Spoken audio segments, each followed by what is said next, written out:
The Young and the Restless spoilers, full Wednesday, the 1st of April, 2026. There are moments in Genoa City when the truth does not arrive as a revelation, but as a slow suffocation tightening around every character until no one can pretend they are still in control.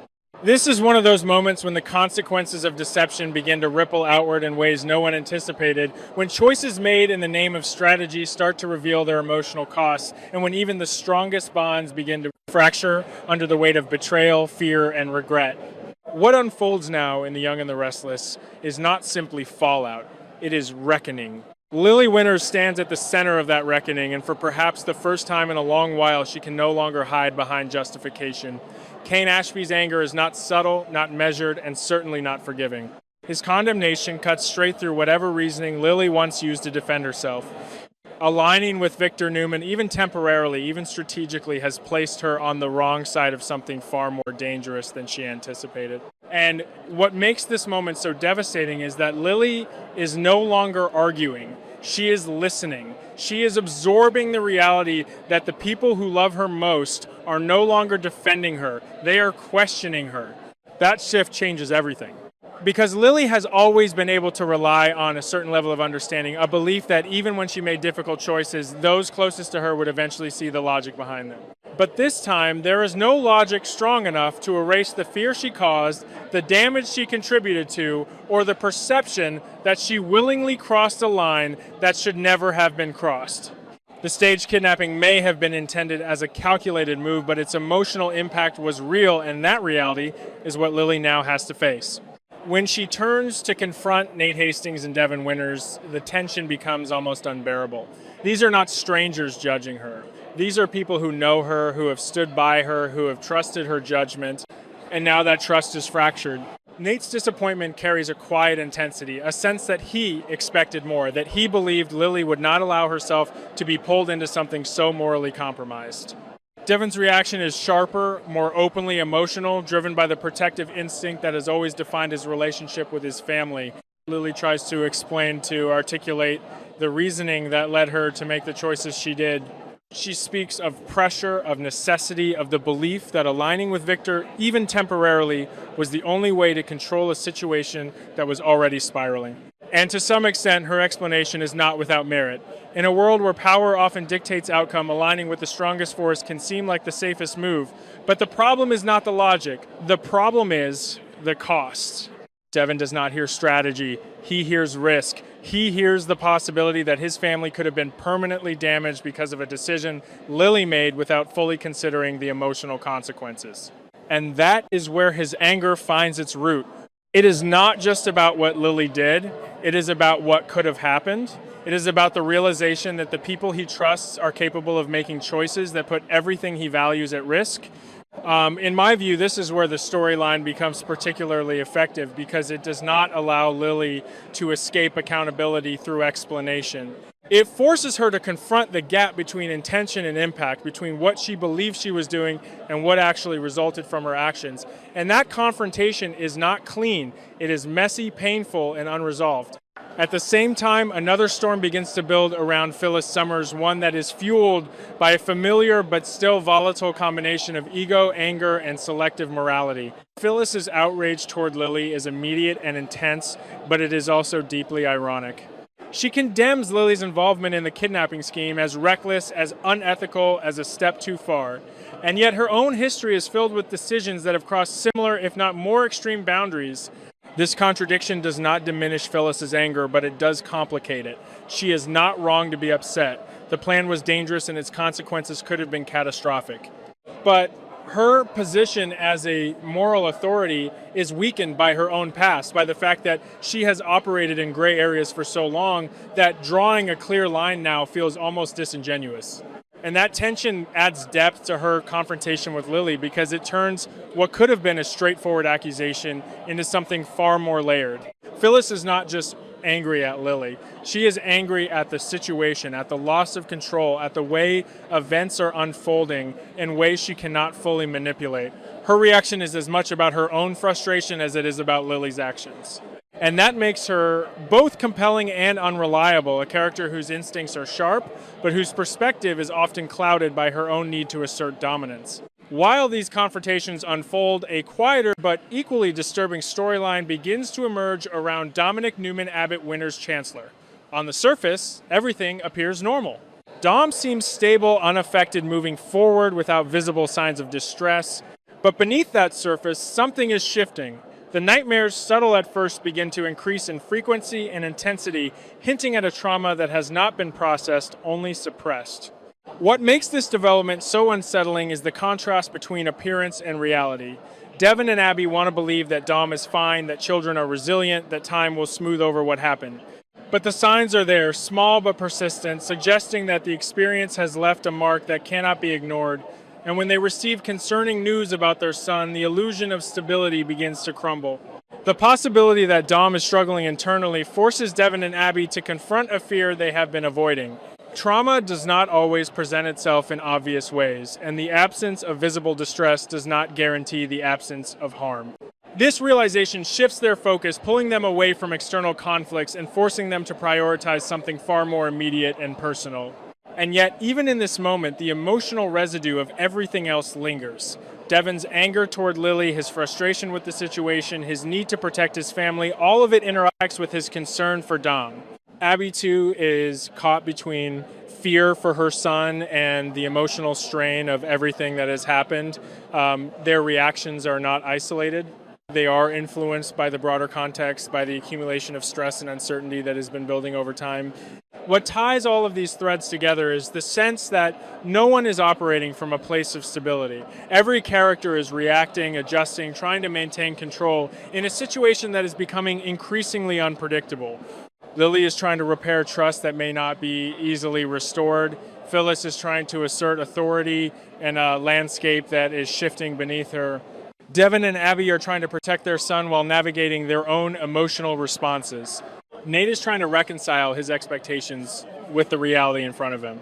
And underlying all of it is the recognition that actions have consequences that extend far beyond their immediate context. In my opinion, this is where the narrative finds its strongest footing. It does not rely on a single dramatic event to drive the story. Instead, it builds tension through accumulation, through the layering of decisions, reactions, and emotional responses that gradually push the characters toward a breaking point. It acknowledges that conflict is rarely simple, that people can be both justified and wrong at the same time, and that the hardest situations are the ones where there is no clear resolution. As the story continues to unfold, the question is not just how these conflicts will be resolved, but what they will leave behind. Because in a world like Genoa City, resolution is rarely clean. It is partial, temporary, and often accompanied by new complications. The trust that is broken may be rebuilt, but it will not be the same. The relationships that are strained may recover, but they will carry the memory of what has happened, and the characters themselves will not emerge unchanged. Because once you see what someone is capable of, once you experience the consequences of their choices, it becomes impossible to return to the version of them you once believed in. That is the true cost of this moment, not just the immediate conflict, but the lasting shift in perception that will shape every interaction moving forward. And as each character moves closer to their next decision, the tension continues to rise, not because of what has already happened, but because of what might happen next. There are moments when everything fractures at once, when ambition, addiction, love, and manipulation stop running on parallel tracks and instead collide in ways that feel almost designed to destroy everyone involved. This is one of those moments in The Young and the Restless where the emotional stakes are no longer theoretical and the consequences are no longer distant. Every decision now carries weight, and every hesitation becomes a risk. What unfolds is not simply chaos, but a carefully tightening web where each character is being pushed toward a breaking point they may not be able to return from. The opportunity presented by Danny Romalotti should feel like a rare moment of light in an otherwise dark and complicated world. When he approaches Daniel Romalotti Jr. and Tessa Porter with the possibility of collaborating on music, it carries the promise of renewal, of creative expression, of building something meaningful out of the fragments of their past struggles. For Daniel, this is a chance to redefine himself, to move beyond the shadow of mistakes that have shaped his identity. For Tessa, it is validation, a recognition that her voice matters, that her talent is not just a survival tool, but something worthy of a larger stage. And yet nothing in Genoa City comes without complication. The question that lingers beneath this opportunity is not about success, but about cost. What does this mean for Mariah Copeland, who is still navigating the fragile terrain of recovery, still trying to piece together a sense of self after a psychological collapse that shook everything she believed about herself? Tessa's connection to Mariah is not something she can compartmentalize. It is central to who she is, to how she defines loyalty, responsibility, and love. Accepting Danny's offer is not just a career move. It is a statement, one that could be interpreted as stepping forward or stepping away, depending on who is watching. This is where the emotional tension becomes almost unbearable. Tessa is not choosing between success and failure. She is choosing between two forms of love, the love she has for her own potential and the love she has for someone who needs her. And in my view, this is one of the most powerful dilemmas the story presents because it reflects a reality that is rarely acknowledged. Growth often requires distance, but distance can feel like abandonment when someone else is struggling. Tessa is caught in that contradiction, and no matter what she chooses, she risks losing something essential. While this quieter but deeply personal conflict unfolds, the situation in Las Vegas escalates into something far more dangerous. Nick Newman's descent into addiction is no longer subtle, no longer something that can be dismissed as temporary or manageable. The introduction of an even stronger, more unpredictable substance into his system marks a turning point, one that pushes him further away from control and closer to complete vulnerability. Nick believes he is still searching for Matt Clark, that he is still the one in pursuit, that he can confront the source of his problems directly and reclaim control over his life. But what he fails to recognize is that the game has already shifted. He is no longer the hunter. He is the target. And the deeper he sinks into addiction, the easier he becomes to manipulate, to predict, to trap. Matt's strategy continues to reveal itself as something far more insidious than a direct attack. He does not need to confront Nick. He only needs to ensure that Nick continues making decisions that weaken him. The introduction of the special substance is not random.